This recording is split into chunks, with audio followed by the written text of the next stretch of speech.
అధ్యక్ష, ముఖ్యమంత్రి గారు చాలా రోజుల నుంచి ఔటర్ రింగ్ రోడ్ మీద చర్చ జరుగుతూ ఉంది. ఎన్నికల కంటే ముందు హడావిడిగా సరైన విధి విధానాలు అవలంబించకుండా టెండర్ ప్రాసెస్ను డీవియేట్ చేసి కొద్దిమంది వ్యక్తులకు ఆయాచిత లబ్ధి చేకూర్చడానికి ఔటర్ రింగ్ రోడ్డును అప్పచెప్పిండ్రని సమాజమంతా, తెలంగాణ రాష్ట్రమంతా దీని మీద తీవ్రమైన చర్చ జరిగింది. ఆనాడు Congress party doctor YS Rajasekhara Reddy గారు ముఖ్యమంత్రిగా ఉన్నప్పుడు అంతర్జాతీయ ఎయిర్పోర్ట్తో పాటు ఔటర్ రింగ్ రోడ్డును జైకా నుంచి నిధులను తీసుకొచ్చి ఒక అద్భుతమైన మణిహారాన్ని తెలంగాణ రాష్ట్రానికి, అంటే హైదరాబాద్ నగరం అంతర్జాతీయ నగరంగా, విశ్వనగరంగా రాణించడానికి ఈ రెండు ప్రధానమైన కారణం. అంతర్జాతీయ airport, outer ring road, IT కంపెనీలు, ఫార్మా కంపెనీలు ఈ తెలంగాణ రాష్ట్ర ఆదాయంలో 60-65% ఈరోజు మన బడ్జెట్లో వస్తుంది అని అంటే ఆనాడు కాంగ్రెస్ పార్టీ తీసుకున్న నిర్ణయాల వల్ల ఈరోజు ఈ రాష్ట్ర ఆదాయం అత్యధికంగా పెరిగింది. ఇదే కాకుండా ఈ నగరం ప్రజల యొక్క అవసరాలు తీర్చాలి, దాహార్తి తీర్చాలి అని ఆనాడు పీజేఆర్ గారు పదే పదే చేసిన ధర్నాల నేపథ్యంలో కృష్ణానది జలాలను ఫేజ్ 1, ఫేజ్ 2, ఫేజ్ 3 కావచ్చు, గోదావరి నది జలాలను హైదరాబాద్ తాగునీటి దాహార్తిని తీర్చడానికి ఈ హైదరాబాద్ నగరానికి కృష్ణా గోదావరి జలాలను తరలించి ఇక్కడికి వచ్చి నివసించే లక్షలాది మంది ప్రజల యొక్క అవసరాల తాగునీటి సమస్యలను పరిష్కరించింది కాంగ్రెస్ పార్టీ. ఇదే కాకుండా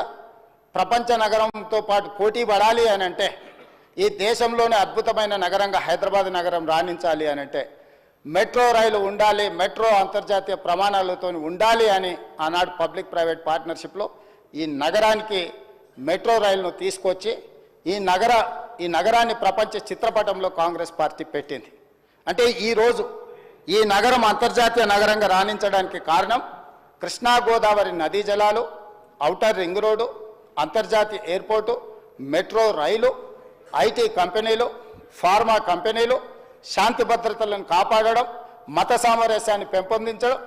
ఇలాంటి ఎన్నో విధానపరమైన నిర్ణయాలు, కఠినమైన నిర్ణయాలు, రోజుకు 24 గంటలు నిరంతర విద్యుత్తు, ఒక్క నిమిషం కూడా పరిశ్రమలకు విద్యుత్ కోతలు ఉండకూడదు, 100% రోజుకు 24 గంటలు, సంవత్సరానికి 365 రోజులు విద్యుత్తు సరఫరాను నిరంతరాయంగా అందించినప్పుడే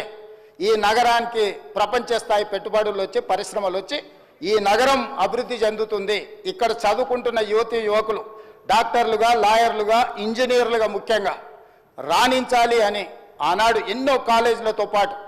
ఆనాటి ప్రభుత్వం తెచ్చిన ఐఎస్బి కావచ్చు, IIIT కావచ్చు, ఐఐటీలు కావచ్చు, ఇట్లాంటి అంతర్జాతీయ విద్యా సంస్థల్ని తీసుకొచ్చి ఆ సంస్థల్ని పెంపొందించి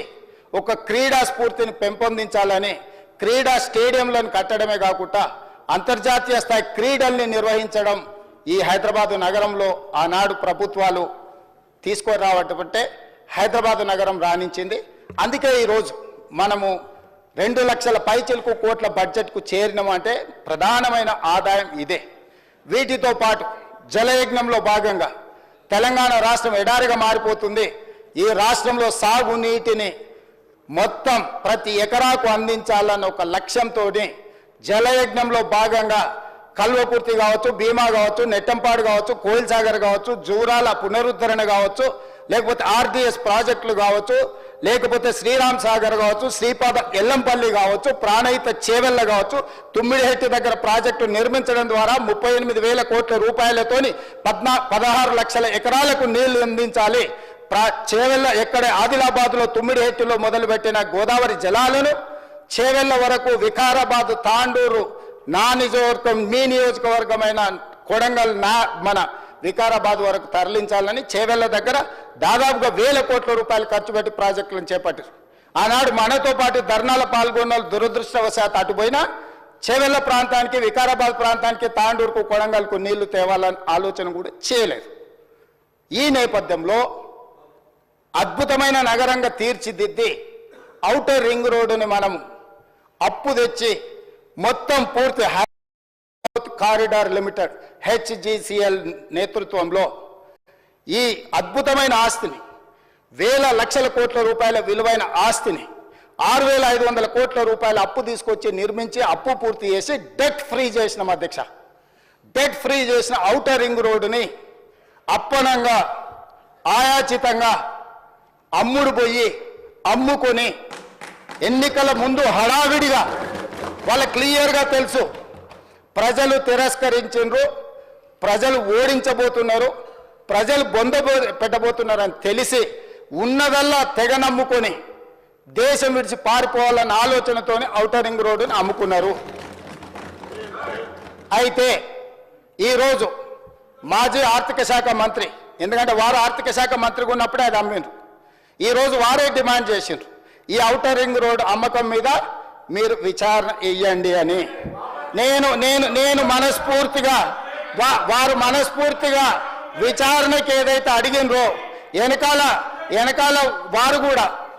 చదువు వచ్చినా రాకపోయినా వారు కూడా వారికి మద్దతు పలికినందుకు వారిద్దరి కోరిక మేరకు స్పెషల్ ఇన్వెస్టిగేటింగ్ టీంను నిర్వహించి ప్రధాన ప్రతిపక్షం కోరిక మేరకు ఔటర్ రింగ్ రోడ్డు టెండర్కు సంబంధించి ప్రైవేటు సంస్థలకు కట్టబెట్టిన విధానాల మీద ఈ సభ ద్వారా ఈ సభ్యులందరి ఆమోదంతో విచారణకు నేను ఆదేశిస్తున్నా. తమరి విచారణకు అనుమతి ఇవ్వాల్సిందిగా విచారణకు సంబంధించిన విధి విధానాలు స్పష్టంగా తెలంగాణ రాష్ట్ర ప్రజలకు నేను హరీష్ రావు గారి కోరిక మేరకు ఔటర్ రింగ్ రోడ్డు టెండర్ విషయంలో పూర్తి స్థాయి విచారణకు ఆదేశిస్తున్నాను. విధి విధానాలను మంత్రివర్గంలో చర్చించి